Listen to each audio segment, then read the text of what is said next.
Georgie Boy est doux, Georgie Boy est bon, et Georgie Boy sera peut-être pratique. Mais George n'est vraiment pas pratique. Avec le chaos mondial qu'on a eu en fin de saison, la promotion de Russell est presque passée inaperçue. Comme on dit, les médias et l'information, c'est comme la confiture et ta tartine. Moins t'en as, plus tu l'étales. Et là, entre le bazar de la FIA en fin d'année, la lutte mondiale, Verstappen qui jouait à Mario Kart, le clan Red Bull qui jouait à qui entre Christian Horner, Helmut Marko et Papa Verstappen allaient dire le truc le plus con dans les médias, plus la manufacture pure et dure du départ de Hamilton à l'intersaison parce qu'il y a Toto Wolff a dit c'est compliqué de digérer ce qui s'est passé, et du coup il y a les médias qui t'ont inventé une histoire à la con pour les faire vivre pendant 2 mois. Avec tout ça, si tu veux, les médias, ils avaient à peu près assez de confiture pour donner le diabète à une chaise.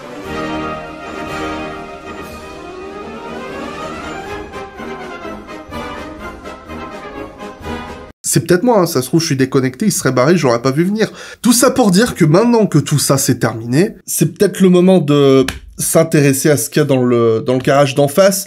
Bon, Bottas chez Alfa Romeo, j'ai pas grand-chose à en dire parce que j'ai une confiance aussi élevée dans l'écurie que dans les chances d'Alpha Tauri de finir un jour enfin dans leur fameux top 5 du championnat. Mais bon, on va se concentrer sur l'arrivée de Georgie Boy. Sa promotion chez Mercedes n'était pas une surprise, c'était une question de temps, depuis qu'il arrive en Formule 1. Maintenant, la question est, sera-t-il à la hauteur des attentes? Est-ce que Lewis pourra continuer de jeter ses pelures d'orange dans le stand d'à côté sans craindre de représailles? Ou est-ce qu'avec la montée en puissance de ces gamins de Verstappen, Norris, Leclerc, là, ces petites bandes de jeunes, Hamilton devra sérieusement envisager d'investir dans un monte-escalier. Et puisqu'on parle de monte-escalier, je suis ravi de vous présenter notre sponsor du... Non, pardon, je me suis trompé de chaîne YouTube. Je conçois qu'il existe des sceptiques qui ne saisissent pas la frénésie autour du Britannique aux yeux de princesse, mais pour ces personnes, je peux rien faire, sincèrement.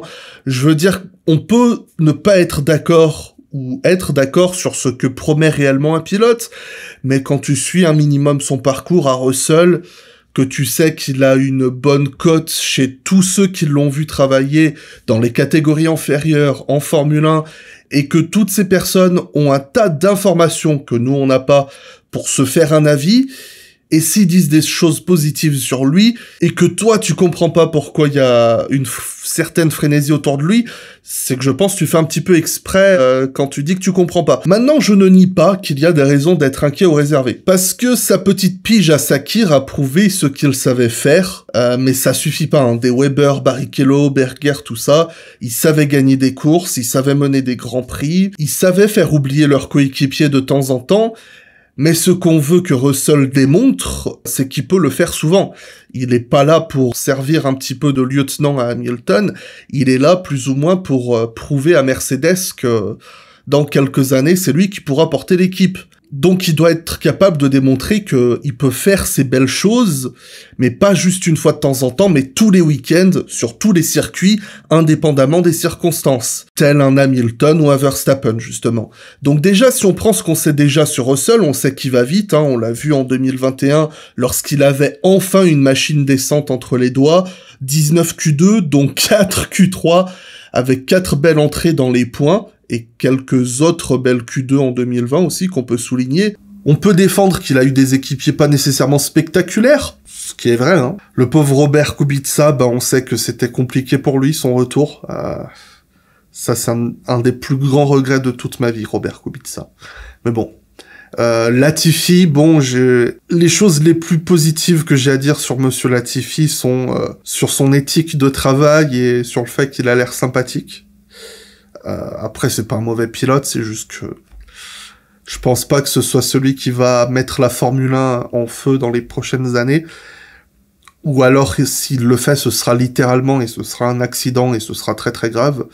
En 2021, il était clair, comme je le disais, que la Williams, c'était une bien meilleure machine que précédemment. Cela n'empêche que je suis intimement convaincu que, à la régulière, c'était pas une voiture de top 10, très loin de là. Mais on peut poser dans la balance, effectivement, les arguments qu'il a eu du mal à maximiser d'autres opportunités. On pense par le passé, Mugello 2020, l'Allemagne 2019, où Kubica avait mis le seul point de la saison de Williams, Imola en 2020 où il se met dans le mur sous safety car, Imola 2021 où il se retrouve à se battre contre des Mercedes avec sa Williams et il a pas l'habitude et ça finit mal.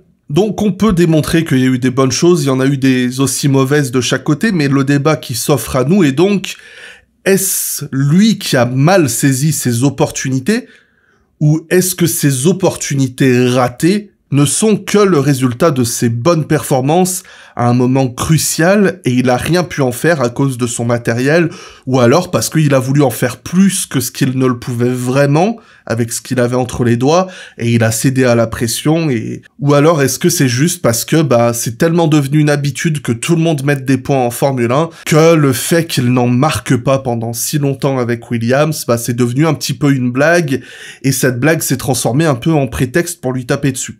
C'est les questions que j'avance.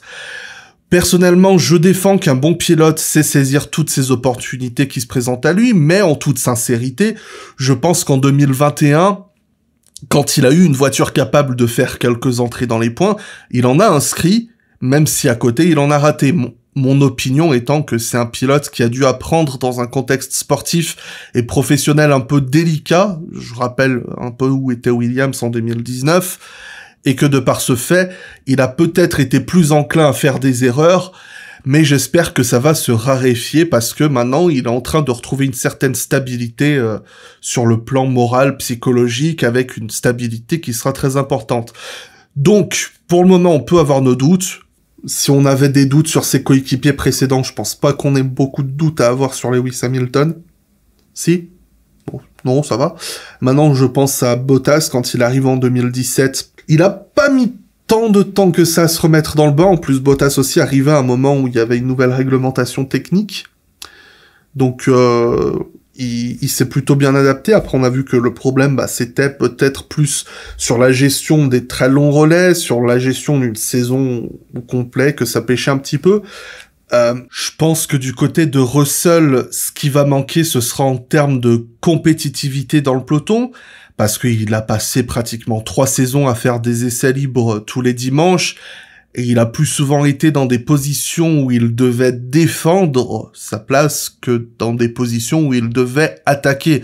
Donc ce sera un point de comparaison intéressant face à Hamilton, qui est pas du tout le genre de pilote qui reste coincé longtemps derrière une voiture plus lente, ce qui avait tendance à être un peu le cas de Bottas et qui a pu poser des problèmes à Mercedes quelquefois. Donc pour ce qui est de Russell, je ne m'inquiète pas de ce qu'il pourra faire en qualification, ou on va dire sur des très courts relais. Ma question sera principalement d'essayer d'observer est-ce qu'il va être capable d'étendre ses compétences ou de remettre en avant celles qu'on a pu voir en Formule 2 par le passé, tout ça, pour mener des très longs relais, pour aller chercher des positions, se défendre, toutes ces choses qui vont en faire un pilote complet. Mais aussi, ce sera important pour Mercedes qu'il soit là avec lui, qu'il le guide, et ils le feront sans le moindre doute, parce qu'ils ont vraiment besoin qu'il soit là pour préparer son terrain, son futur. C'est aussi pour ça qu'ils l'ont promu maintenant, parce que oui, ils auraient très bien pu conserver Bottas une autre saison, il y a aucun problème là-dessus.